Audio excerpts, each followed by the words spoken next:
안녕하세요. 환경보건 이승훈입니다. 이제 오늘 환경보건 첫 시간입니다. 그래서 본격적인 수업에 들어가기 앞서서 시험에 관한 몇 가지 내용들하고 교재에 관한 몇 가지 내용, 그리고 수업을 어떻게 들으시면 가장 효과적으로 들으셔서 공부를 하실 수 있을지 몇 가지 당부 말씀 고지 좀 하고 들어가도록 하겠습니다. 우선 첫 번째로는 과목마다 매 첫 시간마다 드리는 말씀이긴 하지만 첫 번째는 최신 출제 경향입니다. 조금 영악하고 스마트하게 시험을 대하는 거죠. 그러니까 최근 10년 동안 아니면 그 전 10년 아니면 최근 한 5년, 2, 3년 새에 어떤 문제들이 출제가 많이 됐는지, 내가 응시하려고 하는 직렬에서 어떤 문제들이 중요도가 높게 출제가 됐는지 이런 것들을 한번 파악을 해보자라는 거죠. 그래서 출제 경향은 굉장히 중요합니다. 뭐 보건직도 있을 거고, 보건연구사, 환경연구사, 그 다음에 환경부 환경직이나 전남보건직 이런 것들을 이제 노리는 분들이 이 환경보건 수업을 들으시는데, 일단은 각 직렬에서의 시험에서의 출제 경향, 요거를 제대로 잘 파악을 하고 있어야 되고, 두 번째로는 출제 경향에 맞춘 효과적인 공부 방법, 학습 방법, 공부 방법에 대해서 말씀을 드리려고 합니다. 이 부분도 교재의 첫 머리말을 보시면 그런 얘기가 나와 있어요. 이 머리말 제가 한 글자 한 글자 고심해서 만들어낸 문장들인데, 처음 접하는 공무원 시험 또는 전공을 했지만 기억이 잘 안 나는 분들, 기초가 좀 약하신 분들, 그리고 여러 번 응시를 했는데 어느 정도의 수준의 점수는 나오는데 고득점이 안 되시는 분들, 그런 분들을 위한 교재다, 이렇게 되어 있거든요. 그래서 그 부분에 대한 말씀을 구체적으로 좀 드리고, 세 번째는 새로 나온 교재, 일주일도 채 안 된 아주 따끈따끈한 새 교재, 무려 EBS 방송 교재로 나온 우리 2021 환경보건 교재가 어떻게 다른지, 뭐 결론부터 말씀드리면 좋다는 말밖에 안 하겠지만, 일단은 이 교재는 모든 걸 다 떠나서 제가 여지껏 현장에서 10년 가까이 수집한 구체적이고 아주 직접적인 기출문제들하고 출제 경향하고, 그리고 여러분들은 여러 과목을 공부하시느라 힘이 드시겠지만 저는 정말 이 환경보건 하나만 드립다 파가지고 분석하고 모아낸 데이터를 가지고 교재를 만들었습니다. 자, 첫 번째부터 말씀을 드리자면, 우선 가장 괄목할 만한 출제 경향 중에 하나는 최근 이슈입니다. 뭐 국내에서 아니면 전 세계적으로 시사성이 있는 이슈들, 가장 빠른 것 중에 하나가 미세 플라스틱이 있었습니다. 실제로 환경부 문제에서 2번이나 제가 실제로 봤고요. 전남보건직에서도 문제가 나왔었습니다. 미세 플라스틱 문제가 나왔고요. 얼마나 엄청난 경우가 있었냐면, 작년, 재작년에 있었던 환경부 시험에서 미세 플라스틱 문제가 나왔습니다. 오지선다여서 보기들도 길고 한참을 읽어야지 답을 낼 수 있는 그런 문제였는데, 문제를 풀고 나와서 자료를 찾다 보니 시험이 예를 들어서 9월 1일 날 있었다고 하면 8월 마지막 주에 환경부 보도자료로 발표됐던 내용이 9월 1일 시험에 나왔습니다. 5개의 보기가 그 안에 그대로 고스란히 들어있었다는 거죠. 근데 재밌는 건 뭐냐면, 문제를 9월 1일 날 우리가 시험을 보게 했으면 문제 출제는 그보다 한참 전에, 말하자면 환경부에서 보도자료를 내기 한참 전에 출제가 되었었다는 얘기죠. 그러니 보도자료보다 문제가 먼저 출제됐었다는 얘기가 됩니다. 그 정도로 빠른 이슈들이 나오는 경우가 간혹 있습니다. 시험을 한번 보면 한 문제 정도 이런 문제들이 있습니다. 그럼 어떻게 눈과 귀를 다 열어놓고 최근 이슈, 문제가 되는 것들, 어떤 것들인지 찾아봐야 되겠죠. 가습기 살균제는 이거는 뭐 요즘에 하도 많이 나와서 최근 이슈라고 할 수도 없지만 그래도 계속적으로 자주 나오고 있습니다. 계속 진행형이기도 하고 사망자가 계속 늘어날 추세이기도 합니다. 지금 폐가 나쁜 사람들이 워낙 수백 명이 있기 때문에, 수백 명이 뭐 더 많은 사람들이 있는데 사상자가 더 많이 늘어날 추세이기도 하고, 가습기 살균제의 원인 물질이 확실하게 밝혀졌기 때문에 그거에 대한 문제들이 나옵니다. 라돈 같은 문제는 너무 오래된 이슈지만 계속 나오고 있죠. 또 어떤 것들이 있냐면은 감염병에 대한 문제들도 많이 나옵니다.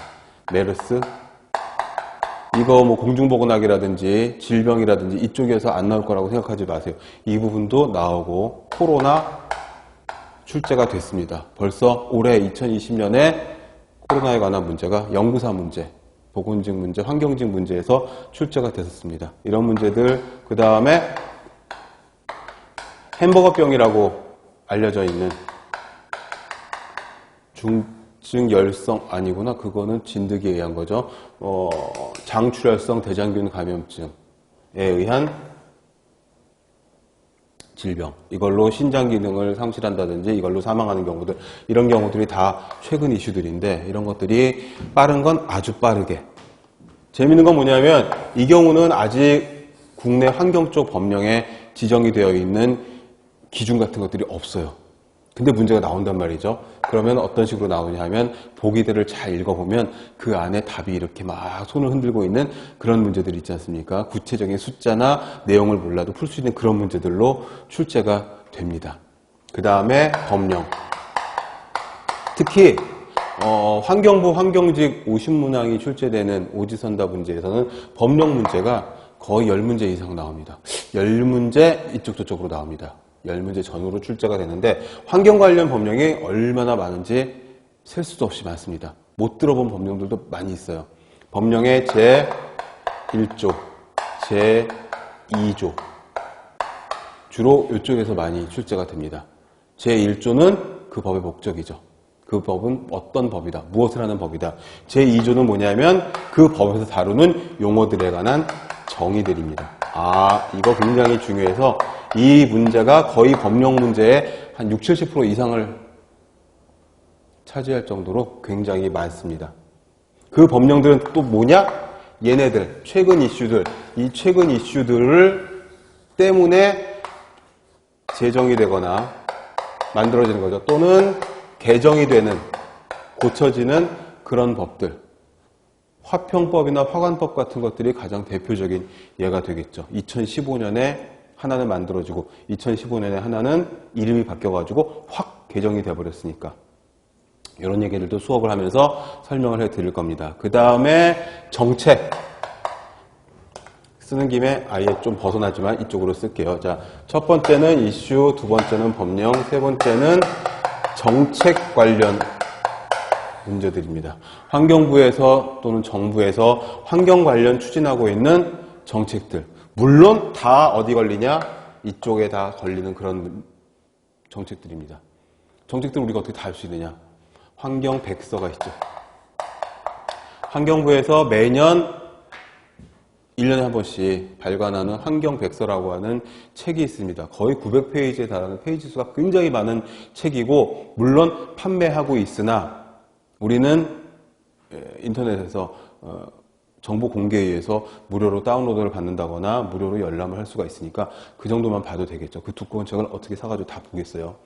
그리고 이 백서에 보시면 지난 1년 동안 환경부에서 정부의 협력을 받아가지고 환경 관련 문제들을 해결하기 위해서 어떤 일들을 했다. 그 성과와 그 시책 내용들이 나와 있습니다.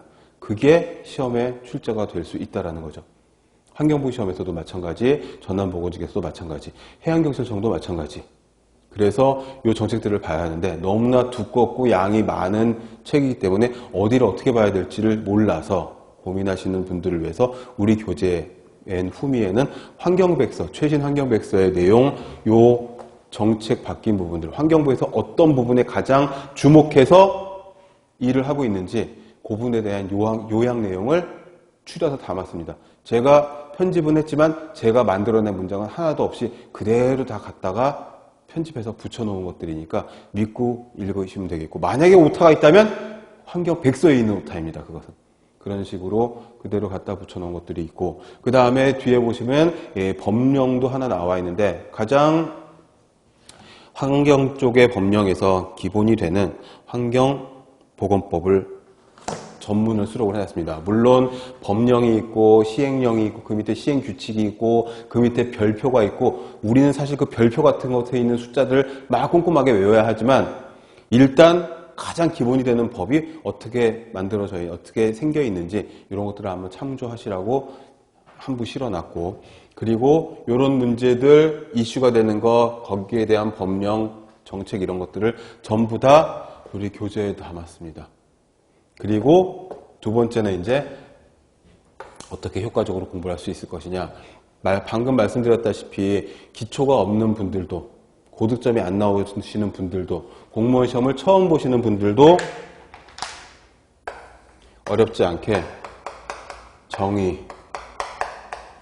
개념 이쪽을 일단 숙지를 하고 넘어가야 됩니다. 이걸 아주 쉬운 용어로, 쉬운 설명으로 이해를 시키고, 그 이해를 통한 암기, 어떤 식으로 이해하고 어떤 식으로 암기를 해야 되는지에 대한 말씀을 해드릴 겁니다.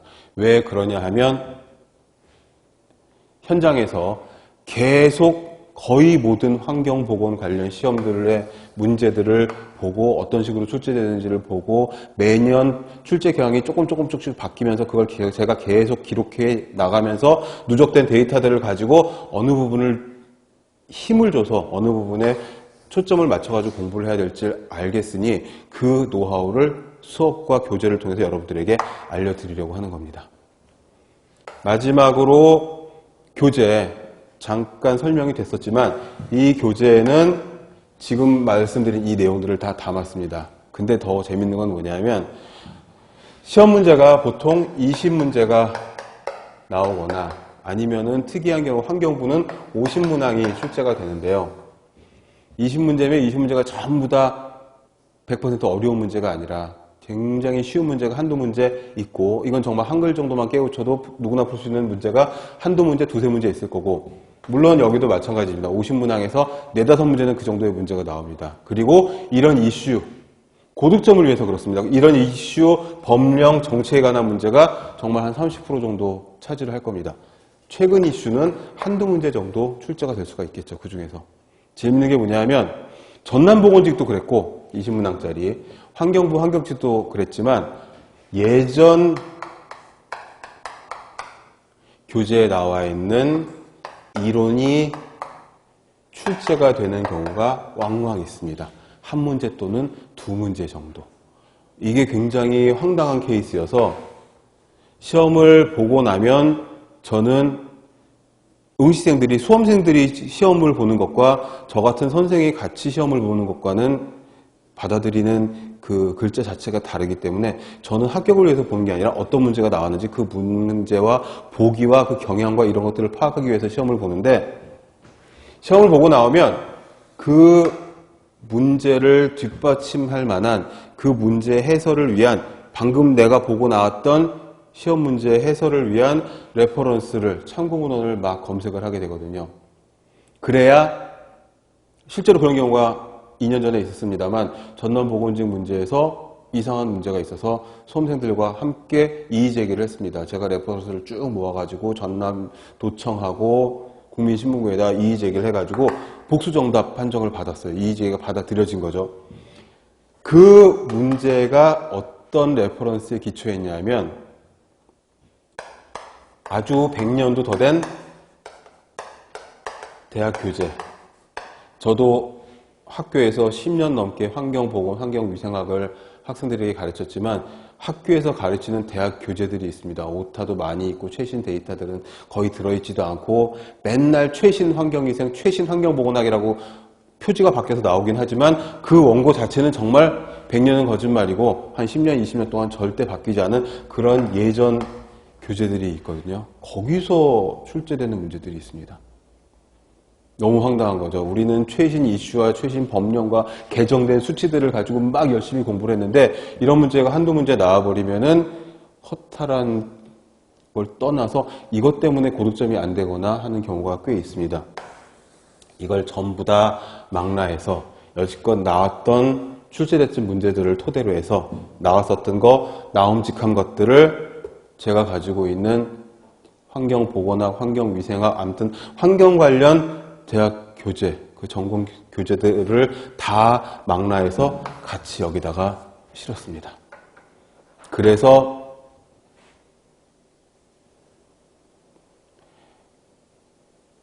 무슨 말씀을 드리고 싶은 거냐면 여러분들이 보고 있는 이 교재가 수업을 들으셔도 듣지 않으셔도 물론 들으시는 게 훨씬 더 저자의 설명을 들으니까 이해가 빠를 것이겠지만 시중에 나와 있는 어떤 교재들보다도 훨씬 더 짜임새 있는 환경보건 공무원 소음교재가 될 것이다 라는 말씀을 드리려고 말씀을 드리는 겁니다.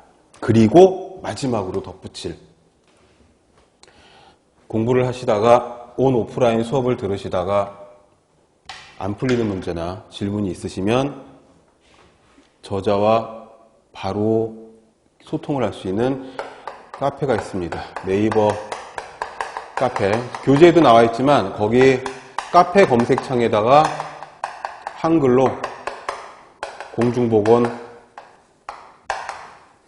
환경보건, 스터디 이렇게 치시면 바로 제 캐리커처가 대문에 걸려있는 카페가 나옵니다.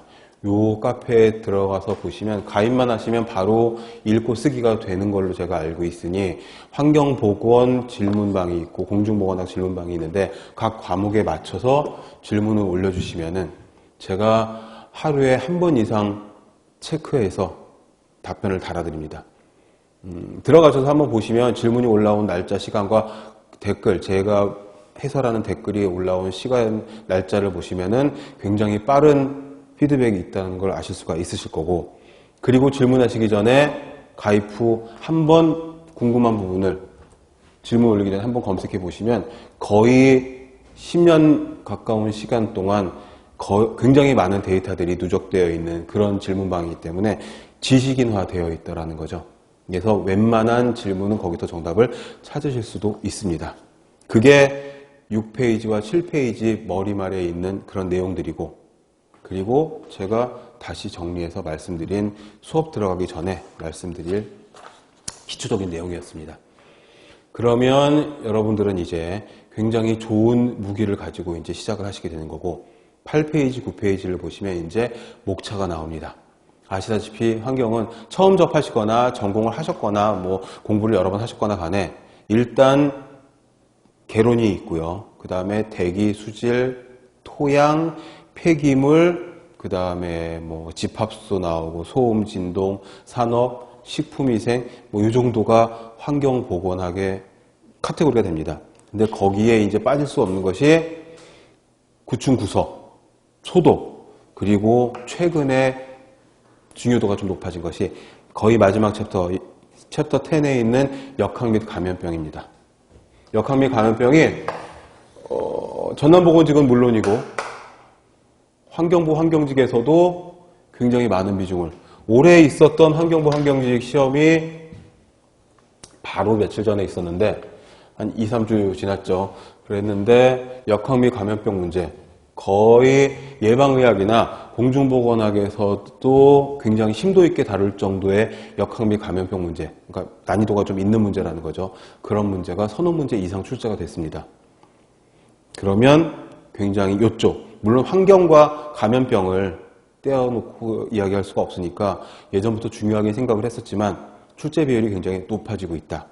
그래서 챕터 10에서 많은 시간을 할애해서 아주 꼼꼼히 역학 및 감염병을 설명을 해드릴 예정입니다. 기출문제들도 많이 보여드리고요.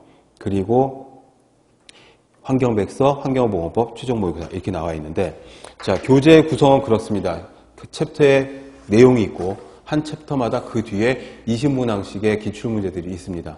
이 기출문제들을 보시면 아시겠지만 굉장히 최신 문제들이 수록이 되어 있습니다.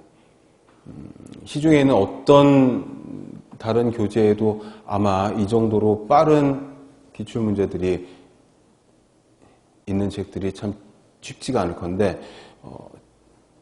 제가 자신하는 거 하나는 굉장히 정확한 기출문제라는 겁니다.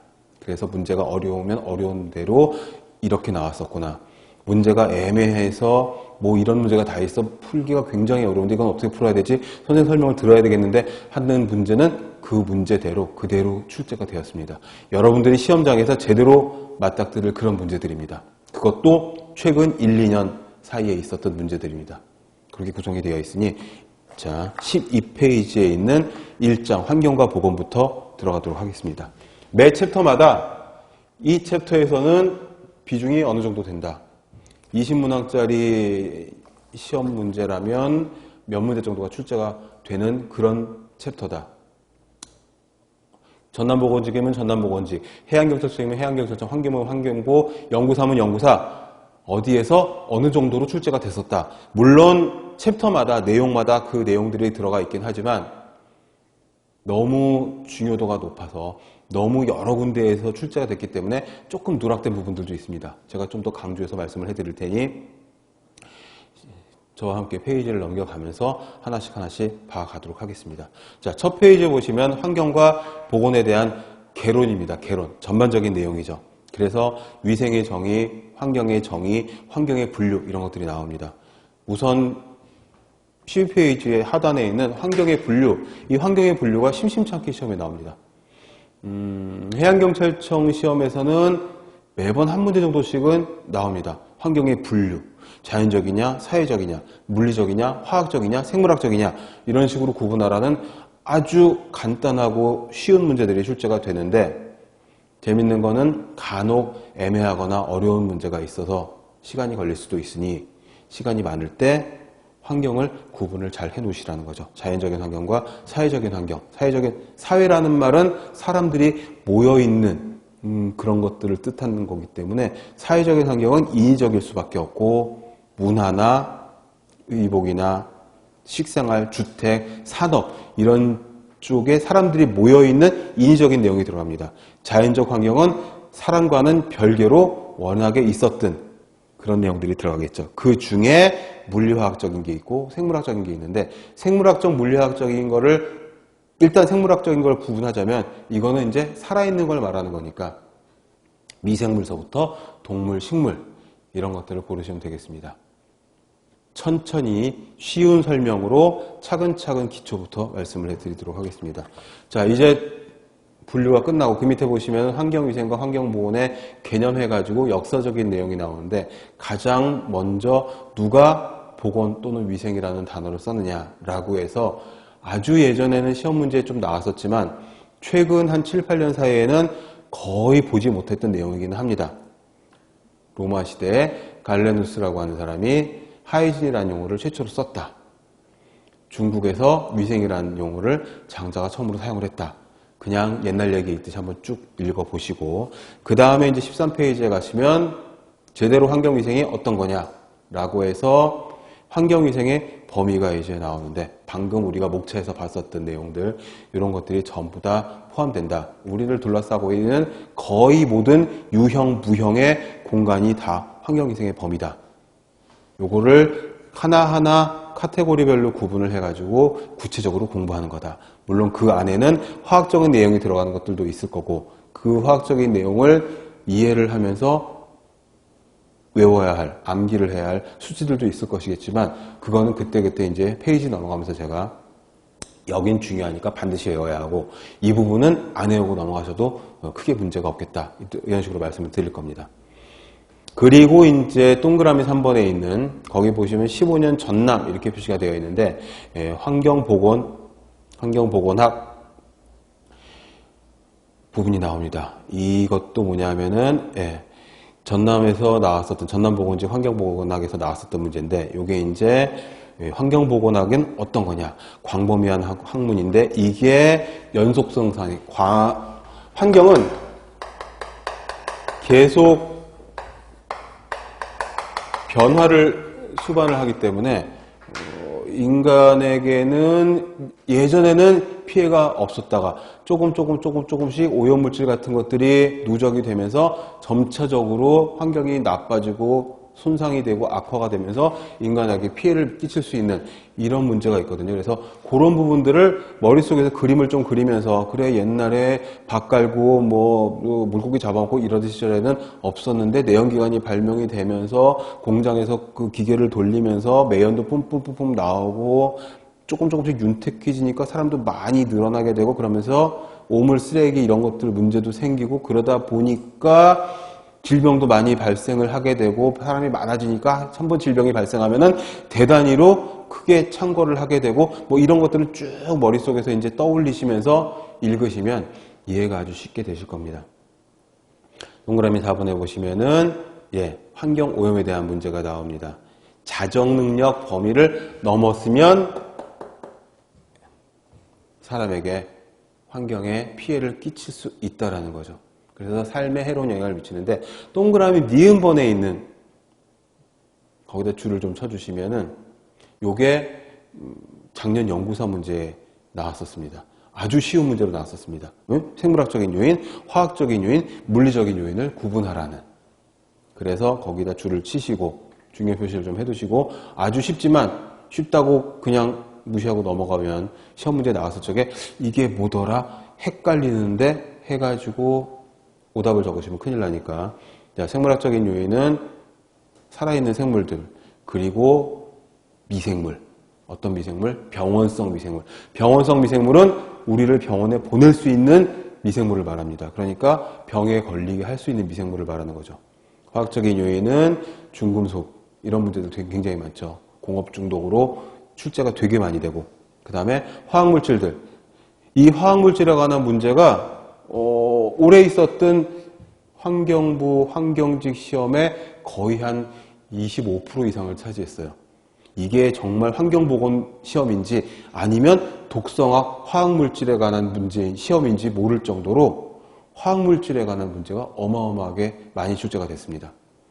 그것도 이제 수업을 하면서 제가 한 문제 한 문제씩 예를 들어 설명을 해드릴 건데 화학물질이 예전에는 없었으나 산업이 발달하면서 과학이 발달하면서 인간의 편의를 위해서 만들어지는 그런 물질들인데 지금 전 세계에 매년 바뀝니다. 4만여 종 이상, 6만여 종 이상의 화학물질이 사용이 되고 있고 매년 수천 종 이상의 화학물질이 새로 만들어지고 없었던 물질이 만들어지는 거죠. 국내에서도 2만 종, 4만 종 이상의 화학물질이 사용이 되고 있는데 새롭게 만들어지는 화학물질들은 일단 그 화학물질의 유해성, 위험성 같은 것들이 밝혀지기 전의 것들이 굉장히 많이 있습니다. 그렇기 때문에 그런 문제들에서 우리가 자유로울 수가 없다는 거죠. 그래서 그 부분도 중요 표시를 좀 해두시고 화학물질에 관한 문제는 나왔다면 중요하게 생각을 하셔야 되겠습니다. 그 다음에 이제 지구환경, 지구의 자연환경 이거는 거의 중학교, 고등학교 수준의 뭐 지구과학이나 과학 문제인 것 같은데 지권, 수권, 기권, 생물권 4권역으로 구분이 되어 있다. 이것도 해양경찰청 파트에서는 꽤 나오는 문제입니다. 생태계의 물질순환, 가스형 순환, 퇴적형 순환, 생화학적 순환 이런 부분들 또는 탄소순환. 탄소순환에 거기 포도당, 광합성, 호흡장이 이렇게 되는데 카본 사이클이라는 카본이 탄소는 에너지 대사의 중심이죠. 에너지 대사의 중심이고 거의 일반 화학에서 유기화학에서 가장 중심이 되는 게 탄소입니다. 그러니 탄소 순환은 뭐라고 되어 있느냐? 두 줄 내려보시면은 에너지 흐름, 에너지 플로우랑 관련이 있는데 탄소만 순환이 되는 게 아니다. 거기에 질소, 인, 황 그리고 물과 같이 탄소의 순환은 굉장히 중요한 의미를 갖고 있습니다. 그래서 지구환경과 생태계에서의 생태계의 물질순환과 탄소순환 부분을 체크를 좀 해두시면 좋겠고 이 부분은 크게 이해가 필요하지 않으니 그래 이런 부분들이 있지. 그래 탄소순환은 탄소 동화작용이라는 게 뭐예요? 가장 최초의 에너지 대사잖아요. 그렇죠? 태양빛을 받아가지고 이산화탄소와 물만 가지고 어떻게 식물의 잎에 있는 엽록소가 탄수화물을 만들어내죠. 그 탄수화물이 기본이 되는 게 포도당이라는 물질이고 그게 동식물에게서의 뭐가 된다? 에너지 소스, 에너지원이 되는 거니까 탄소순환, 그 다음에 질소순환도 마찬가지입니다. 생명체를 유지하려면 단백질이 필요하고 인은 뭡니까? 인순환은 인순환도 에너지의 순환이죠. 탄수화물을 분해하면서 만들어내는 에너지가 ATP라고 하는 물질인데 이게 에너지의 원조거든요. 에너지의 전구체 물질. 이 P가 인이거든요. 그래서 질소순환, 인순환, 탄소순환 얘네들은 에너지 흐름. 그거의 가장 중심축이다 라고 생각을 하시면 되겠고 물은 거의 모든 생화학 반응에 용매로 작용을 하기 때문에 물이 없으면 여지껏 얘기했던 여러 가지 순환들은 전부 다 꽝이 되는 거죠. 물은 굉장히 중요한 물질 중에 하나입니다. 그렇게 이해를 하시고 이제 출제가 굉장히 많이 됐었던 첫 번째 파트가 나옵니다. 뭐냐? 거기 밑에 있는 생물 농축입니다. 생물 농축. 농축이라고 하는 거는 어딘가에 고농도로 축적이 된다는 뜻이죠. 그 중에서 생물 농축이라고 하는 말은 생물체 내에 농축이 된다는 뜻이죠. 이게 최근 5년 동안 빠지지 않고 환경보건에서 나왔던 문제입니다. 왜 그러냐 하면 환경의 가장 기본은 대기, 수질, 토양이고 대기, 수질, 토양에는 아주 적은 농도의 오염물질이나 화학물질이나 유해물질이 있을지도 모르겠어요. 그쵸?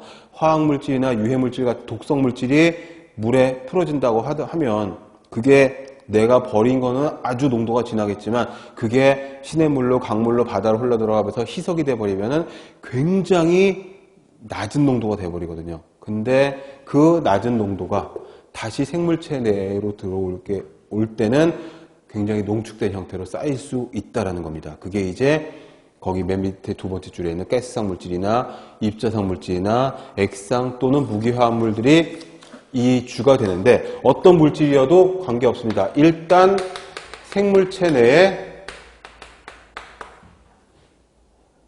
축적될 수 있는 농축은 축적된 게 농도가 점점 진해지는 걸 말하니까 축적이 가능한 그런 물질이냐. 그 말은 뭐냐면 일단 들어오기는 들어왔는데 잘 빠져나가지 않는, 빠져나갈 수 없는 그런 물질들을 말합니다. 그러니까 천만 분의 1, 억 분의 1, 뭐 조분의 1 정도의 아주 작은 낮은 농도지만 그 환경에 살고 있는 식물이나 초식동물이나 육식동물이나 물고기나 이런 생물체 내에 몸 안에 들어와서 쌓일 적에는 100만 분의 1, 10만 분의 1, 만 분의 1, 100분의 1 이게 먹이사슬의 최상위에 있는 인간에게는 수십, 수백, 수천, 수만의 농축된 형태로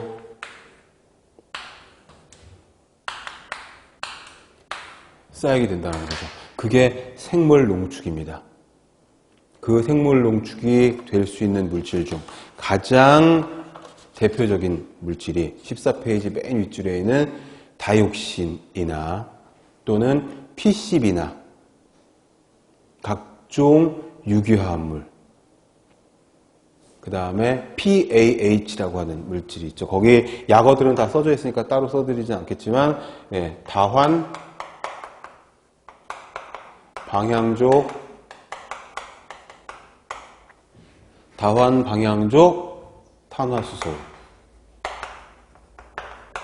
그쵸. 폴리아로마틱 하이드로카본이니까요. 그 다음 PCB는 폐기물에서도 굉장히 중요하게 다루고, 또 어디서 다루죠? 환경호르몬에서 다루고, 발암물질로도 다루고, PCB가 나왔다 하면은 그냥 반사적으로 뭐를 떠올려야 되는 거죠? 가네미유 사건. 이렇게 떠올려야 되는 거죠. 일본에서 있었던 환경성 사건 중에 한 3위쯤 되는 가네미유 사건. 미각류를 추출하다가 파이프라인에서 PCB가 미각류에 섞여 들어가서 근처 닭들이 수천만 마리가 폐사를 하고 인근 주민들이 굉장히 많은 숫자의 주민들이 신경계통의 장애, 간장애, 피부장애 같은 것들을 아직도 앓고 있다고 하는 가네미유 사건. 기름 이름도 가네미유, 그 동네도 가네미현. PCB는 그걸 생각하시면 되시고, 그 다음에 다이옥신은 쓰레기 소각장에서 최초로 발견됐다고 하는 독성물질. 그리고 다이옥신이 나오면은 다이옥신은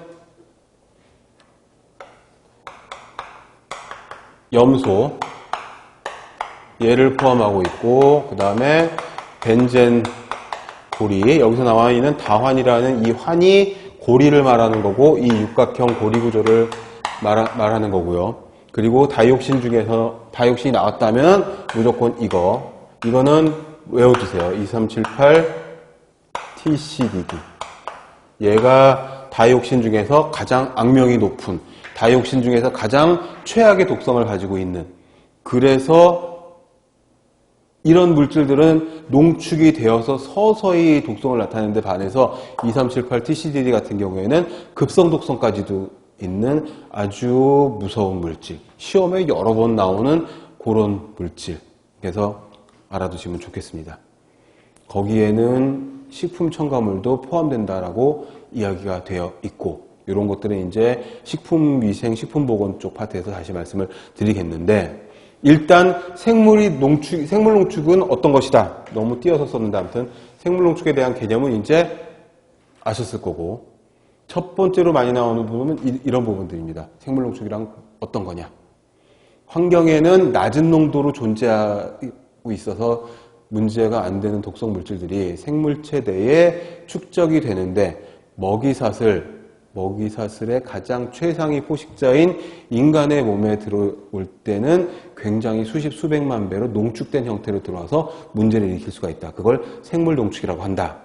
라는 거고, 그 다음에 이제 조금 어렵게 나온다고 하면 그 밑에 있는 동그라미 3번에 있는 생물 농축의 농축 개수 문제가 최근에 또 여러 문제가 있었습니다. 요 박스 안에 들어있는 공식은 뭐 공식이라기엔 좀 그렇지만 아무튼 너무 쉬운 공식이지만 외워두시면 좋습니다. 생물 농축 개수는 뭐냐? CF라고 바이오 컨센트레이션 팩터, 그거의 약자인데 CF도 외워두시고, 이건 어떻게 구하느냐? 그 물질의 환경 매체 농도, 그 말은 뭐냐면 환경 중에 있는 어떤 X라고 하는 독성 물질이 있으면 그 X가 환경 중에 얼마나 있는지, 그 농도분에 그 X가 생명체 내에 얼마나 들어있는지 그 비율을 보는 겁니다. 그래서 박스에 있는 공식은 공식대로, 그 공식을 조금 쉽게 얘기하자고 하면 어떤 특정 유해물질이 환경에 어느 정도 존재하고 있는데, 그 공간에서 살고 있는 물고기든지 아니면 식물이든지 뭐가 됐든지 간에 그 생명체 내 안에 이 X라고 하는 물질이 얼마나 들어있는지 그걸 보는 거를 농축개수라고 한다. 그리고 또 하나 중요한 거, 박스 위에 1.0보다 클 때 농축됐다라고 이야기를 한다. 1.0이라고 하면 얘와 얘가 같아졌다는 뜻이잖아요. 그 말은 뭐냐면 여기 환경 중에 있는 이 물질의 농도가 이 생명체 내에 고스란히 들어있다는 뜻이고, 그게 같아지면 1이 되는 거고, 그 1서부터 이제 농축됐다고 하는데 2, 3, 4가 될 수도 있겠죠. 그렇죠? 우리가 수은 중독에서 그런 얘기를 한 10수년 전부터 얘기를 많이 해왔었습니다. 바다가 수은으로 몸살을 앓고 있고, 그 바닷속에 살고 있는 어패류들이, 물고기들이 수은에 많이 농축이 되어 있다. 축적이 되어 있다. 근데 다년생이고 여러 작은 물고기들도 막 잡아먹는 그 해양 생태계에서 가장 상위 포식자인 덩치 큰 물고기는 수은이 더 많이 농축되어 있을 거다. 그러면은 그 바다에 있는 수은의 농도보다 얘의 농도가 더 높을 수 있다는 거죠. 그래서 참치 가지고 말이 많았었지 않습니까? 물론 그건 아직도 진행형이기도 하고, 뭐 생으로 먹는 참치회라든지 아니면은 우리가 쉽게 접할 수 있는 참치 통조림에서까지도 수은 농축 문제를 이야기하고 있는 문헌들이 아직까지도 계속 나오고 있습니다. 문제가 많다라는 거죠. 수은은 독성물질이니까. 그게 차곡차곡 우리 몸에 또 들어와 쌓이면은 참치에 한 2라는 농도로 있었다고 하면, 참치를 많이 주기적으로 먹은 사람의 몸에는 3이나 4 정도로 더 농축이 될 수가 있다는 거죠. 들어오기는 들어오고 빠져나가기는 힘든 부분들이 있으니까요. 그래서 생물 농축 부분 별표를 뭐 여러 개 쳐도 상관없습니다. 거기는 17년, 19년 환경부에서 나왔었다 이렇게 되어 있는데, 이거보다 더 많은 시험에서 출제가 됐었습니다. 2배 이상 더 많이 출제가 됐었고, 그리고 생물체 안에서 물질은 어떻게 돌아가느냐, 동그라미 2번을 빠뜨린 것 같은데 거기 보시면은 경구를 통해서 들어와서 소화기 계통을 통해 가지고 쌓이거나 빠져나가는 경우가 있고, 또는 직접적으로 주사 같은 것들을 통해서 혈관으로 들어오는 경우가 있고, 또는 호흡기를 통해서 폐로 흡수되는 그런 경우가 있다라고 되어 있습니다. 가장 흡수속도가 빠른 것은 직접 경로로 되어 있으나, 만약에 농도가 높다면 호흡기를 통해서 폐로 흡수되는 거가 흡수가 더 빠를 수도 있습니다. 그러니까 이 부분은 문제에 따라서, 주어지는 문제에 따라서 보고 선택을 하셔야 됩니다. 자, 그 다음에 박스 밑에 보시면 유해물질이 우리 몸에 들어왔을 때 어떻게 들어오느냐, 어떻게 피해를 끼치느냐. 표적장기, 결정장기, 여기다 체크를 좀 해두시고, 표적장기가 뭐냐면 바로 그 유해물질이 우리 몸에 해를 끼칠 수 있는 그 장기를 말합니다. 그러니까 간에 영향을 끼칠 거냐, 골수에 영향을 끼칠 거냐, 폐에 영향을 끼칠 거냐, 이런 것들을 표적장기라고 말하는 거고, 독성을 나타내기 시작하는 가장 그 최저 농도, 역치라고 하죠. 역치. 그 역치에 해당하는 농도를 한계 또는 임계 농도라고 이야기를 합니다. 크리티컬한 컨센트레이션 이렇게 되어 있는데, 그게 바로 어떤 독성 물질이 우리 몸에 들어왔을 때 소화기로 들어와서 소화기를 통해 가지고 몸에 흡수가 돼가지고 막 혈관을 돌다가, 만약에 간이 표적장기다, 그럼 간에 조금씩 들어와서 쌓이게 되는데, 어느 일정 농도까지는 별 이상이 없다가 그 턱을 넘어가는, 문턱을 넘어간다고 하거든요.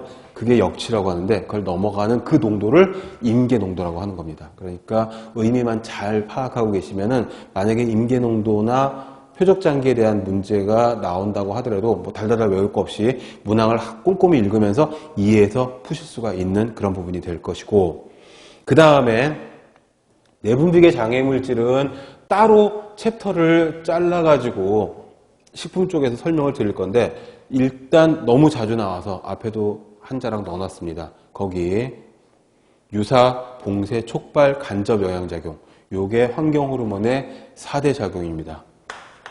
유사, 봉쇄, 촉발,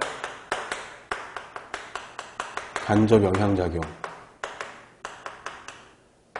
환경호르몬이라고 하는 거는 일본 사람들이 만들어낸 조어고요. 워낙에는 내분비계 장애물질이라고 하는 게 공식적인 명칭이거든요. 그 내분비계 장애물질은 뭐냐 하면, 우리 몸에는 필요하지 않은, 원래 없었던 물질인데 우리 몸에 들어와서 내분비계를, 그게 호르몬 계통이거든요. 내분비 계통에 장애를 일으키는데, 호르몬과 유사한 작용을 한다던가, 호르몬을, 정상 호르몬을 막고 지가 다른 반응을 일으킨다든가, 또는 정상 호르몬은 제대로 반응을 시켜가지고 제대로 된 대사를 이뤄내는데 다른 이상한 반응을 촉발시킨다든가, 또는 간접적으로 작용을 해가지고 이것도 역시 다른 이상한 대사 물질을 만들어낸다거나 하는 경우가 있습니다. 그래서 내분비계 장애물질의 4가지 작용,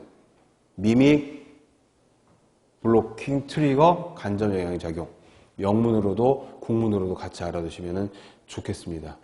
그거에 대한 각각의 예는 환경호르몬 파트에서 디테일하게 설명을 해드릴 겁니다. 이 부분도 되게 자주 나왔습니다. 17년 환경부라고 되어 있지만 사실은 13년 이후부터 각종 공무원 시험에서 간단하게 또는 어렵게, 최근에 조금씩 어려워지고 있어요. 계속 출제가 되고 있고, 그 다음에 안전성 평가. 화학물질이 좋은지 나쁜지, 인체에 얼마나 나쁜지, 유독한지, 이런 것들을 알기 위해서 안전성 평가를 해야 됩니다. 물론 동물 실험 같은 것들로 하는 게 가장 좋겠죠. 근데 동물 실험도 이제 인도적인 차원에서 생명윤리 이런 것들에 기반해서 요즘 많이 규제가 심해서 잘 못하고는 있으나, 그래도 사람으로 하기 힘든 것들은 불가피한 경우 동물 실험을 하게 되는데, 일단 동물 실험이라든지 아니면 실험실에서의 반응 실험이라든지 식물체를 갖고 실험을 한다든지 여러 실험을 통해서 안전한 양을 구해냅니다. 그걸 뭐라고 하냐면은 평생 동안 이 정도의 농도로 생명체 내에 투여가 됐을 때 아무 이상이 없을 정도의 농도다. 진짜 태평양에 무슨 잉크 한 방울 떨어뜨린 거다. 정도를 뭐라고 하냐면 최대 무작용량이라고 합니다. 이거를 MNEL이라고 합니다.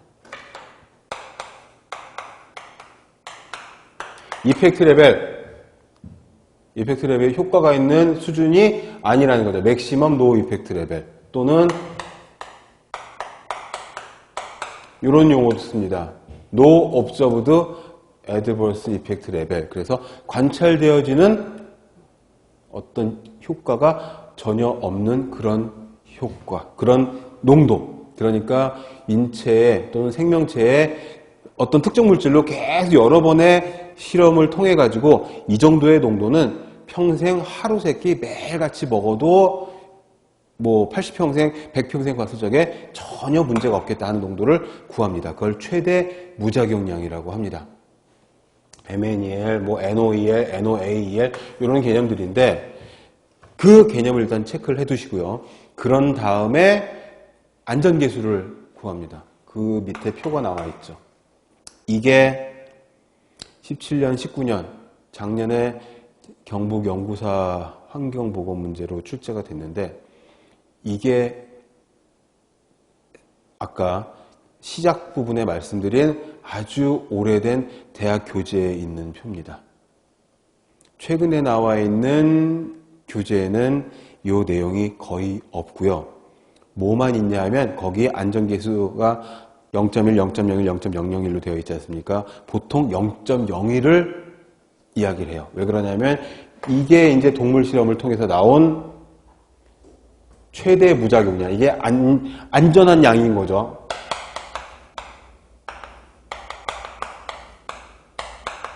거기다가 이걸 사람에게 적용시키기 위해서 곱하기 0.1을 해요. 이건 왜 그러냐면은 동물 실험을 통해서 구해낸 거니까 동물과 사람은 다르잖아요. 물론 사람이 좀 더 강할 수 있겠지만 그래도 안전하게 하기 위해서 사람과 동물은 다르니까 종간 차이를 0.1을 곱하고 거기다 그래도 부족해서 0.1 하나 더 곱해요. 그게 뭐냐면은 개체별 차이입니다. 개체별 차이는 뭐냐면 사람도 노인이 있고 청년이 있고 노약자가 있고 임산부, 수의부 뭐 여러 가지가 있으니까 종간 차이, 동물, 사람, 그 다음에 사람 간에도 여러 가지 차이가 있으니까 곱하기 0.1을 두 번 해서 100분의 1, 뭐죠? MNEL의 100분의 1을 하면은 사람에게 안전한 그런 양이 되거든요. 그래서 이게 0.01이잖아요. 보통 이것만 생각을 하는데, 근데 그 0.01은 뭐냐면은, 사람의 경우는 모르겠고, 동물의 경우 충분한 경우, 그게 바로 동물 실험을 통해서 나온 동물의 최대 무작용량에다가 요거를 곱하는 내용이 되거든요. 근데 시험 문제 뭘로 나왔냐면, 사람의 만성폭로 경과가 유효할 경우에 안전계수를 구하시오. 안전계수를 고르시오. 이렇게 문제가 나왔거든요. 이 부분은 사실 거의 최근에는 이야기가 최근 10년, 15년 사이에 이야기가 안 됐던 부분들이에요. 그래서 예방의학, 산업의학 또는 내과 전문의들에게도 제가 딱 자문을 얻었는데 모르고 있는 내용들이 있습니다. 근데 이 표가 딱 예전 대학 교재에 들어가 있었다라는 거죠. 그 말은 뭐냐면 이 표를 근거로 해서 시험 문제를 출제를 했다라는 겁니다. 그래서 중요 표시를 해두시고요. 이 표에 나와 있는 글자 그대로 보셔야 됩니다. 사람의 경우는 불안전하지만 동물의 경우 충분한 경우. 그게 바로 이겁니다. 동물 실험을 통해서 동물의 최대 무작용량을 구했잖아요. 이건 동물의 경우 충분하잖아요. 근데 사람은 몰라. 불안전하니까 0.01을 곱할 수밖에 없는 거죠. 100분의 1을. 근데 사람의 만성폭로 경과가 유효할 경우에는 안전계수를 0.1만 곱하자. 자, 다시 정리를 하겠습니다. 너무너무 중요하고 막 그 열정에 불타올라가지고 내가 이런 문제를 봤었는데 그걸 내가 저기서 찾았거든. 그래서 여러분들한테 다 알려주고 싶은데 뭐 이런 그 지금 의혹에 강해가지고 중구난방으로 막 말이 튀고 있는데 정리를 간단하게 하겠습니다. 자, 우선 이 13페이지에서는 환경보건의 정의와 환경보건의 구분, 그 다음에 그 생태계의 구분, 각종 에너지 순환의 구분, 그것만 보시면 되고, 14페이지에서 중요한 건 뭐냐면 생물 농축.